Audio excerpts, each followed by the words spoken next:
Welcome to the Pokemon Civil War. A divisive issue amongst our heroes has arisen. Not being able to agree on government involvement, a rift has formed and a quarrel has begun.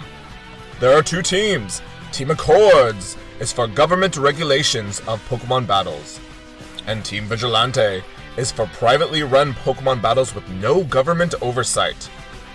When the game begins, you will randomly be assigned a team, as well as a set of heroes corresponding to a single Pokemon type. These will be your heroes. This will be your Pokemon type.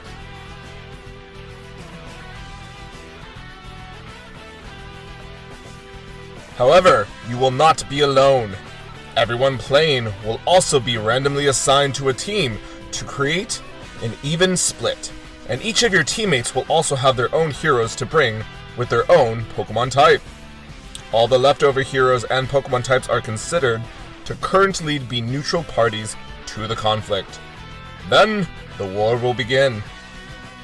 When forming a team, you may only use the types of Pokemon on your team's side. This means, in order to use a dual-type Pokemon, you must have both types on your team. If you only have one of the two types, this Pokemon is not usable. Battles will by default be 6 Pokemon, level 50 single battles.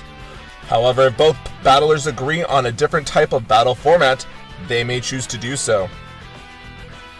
There will be banned Pokemon, as well as certain battle clauses for this game. They will be posted on the Facebook page for reference, so links in the description. Every week, players from both teams will battle each other. You can battle as many or as few people from the other team as you are able to each week, but only once per person. This will allow people to take weeks off if they need to without hindering gameplay, as no matter who battles, there is an equal amount of opportunity to get wins or losses. In this example, there were 4 matches that were played this week. You were able to battle 2 of the 3 opponents possible. One of your teammates was not able to battle at all.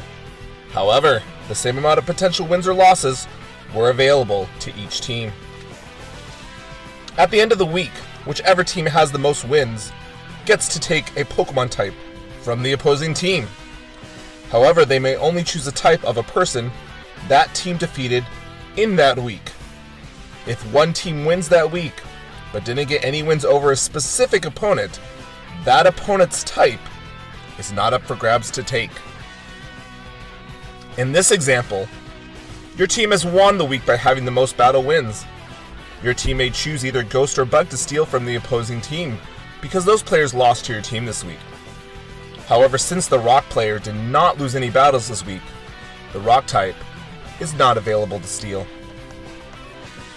Once the new type has been taken by the opposing team, they may decide which player on the team is going to own it. Any player on the team may still use the typing, but in order for the opponent to steal it back, they will have to beat that specific person for it. The only rule about choosing who to own new types is that it must be distributed as evenly as possible. In this example, your team chose to take the Ghost type from the opposing team and give it to the teammate number 1.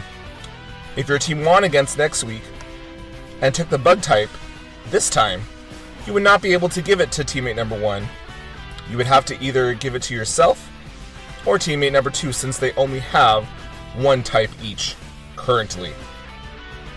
So what happens to the person who lost the Pokemon type? One of the neutral parties will be chosen at random and assigned to the player who lost their Pokemon type.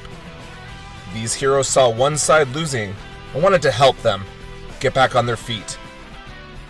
In this example, whoever is running the game rolled a D11 or used a random number generator between 1 and 11, and opponent number 2 ended up with the grass typing at random. In addition to this, at the end of every week, whoever is running the game will roll a D6. If it rolls on the number 1, then the heroes who won that week went too far, and instead of gaining the new Pokemon type they chose, they accidentally killed them in battle instead. Winners will get no new typing, losers will still lose it, and get a new typing from the neutral party. This D6 will be rolled only after the winners have chosen the Pokemon type they want to take. In this example, after week 1, the game runner rolled a D6 and rolled a 1. That makes the ghost type previously thought gained to instead have fallen in battle. Opponent number 2 still gets the replacement typing that they received at random. If there is a tie in a week, no one loses any types, no one gains any types, no dice is rolled. After the last neutral party has been divvied out, at the end of the game is triggered. One final week is played out. Even if you are behind in Pokemon type options, you still have a chance to make a comeback, so give it all you got on that final week. Every player on the team must battle that final week, and they must battle every opponent on the opposing team.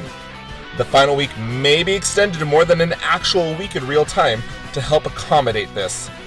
If there is a tie though on that final week, the game will continue on to the following until there is no tie. If there is a player who is deemed no longer active at the time of endgame, they will be considered no longer a part of that team for the final battle purposes. Otherwise, whichever side has the most wins the game. And that's the Pokemon Civil War. Let the battle commence.